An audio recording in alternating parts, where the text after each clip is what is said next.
Like, I've always been a West Sider. People always say that we're so boring, like we have nothing there. Hey, we have pretty cool spots, okay? I always like to boast. I'm like, my car park's amazing, my environment is so quiet. Y'all could never. But then the East Siders will always say that, but we have an airport. And then I'll be like, that's not fair. Hi, my name is Haven and I'm an artist under AOR Global. I've came out with 3 music videos now.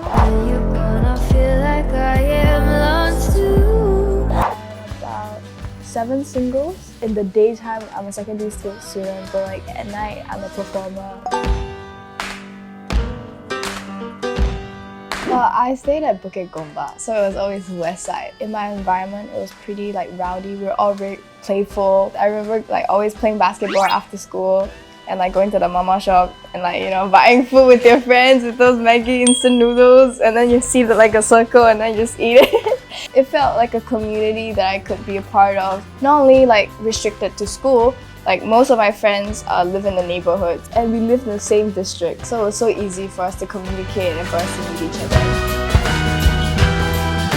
Because the west side is very quiet, and I so happen to live in a district where the military base is right behind my HDB, so it's just forest.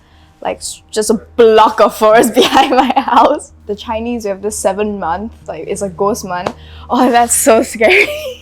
During those months is the scariest because my mom will be like telling me, do not go out too late at night or else you'll start seeing things, and then I'll be like so anxious. My neighborhood is just so silent, but it's the perfect like environment for me to write songs because it's so quiet.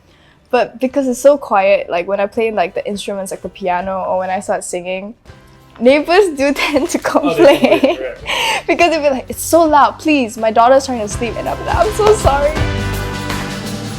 I've always told my mom like I want to be a Hollywood star, but I've never really knew how hard it was going to be. When I was around 13 and 14, I struggled with depression, and the only outlet that I felt very comfortable to be myself was through music.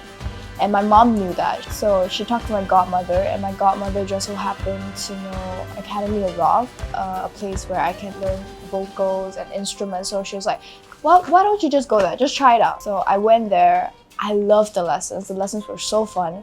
And then they told me like there was this upcoming event called Street Fest, and they were like, you should perform it, like go and try it. And at that point, me and my mom weren't financially stable enough to afford more lessons, so I told myself, you know what, I'm gonna do this lesson and then do it like it's my last performance. As fate might have it, I met Priscilla and Angela, who were the heads of the company, and they were like, hey, we really do see potential and we would love to fund you in your classes. And because of them, like I'm forever grateful for them.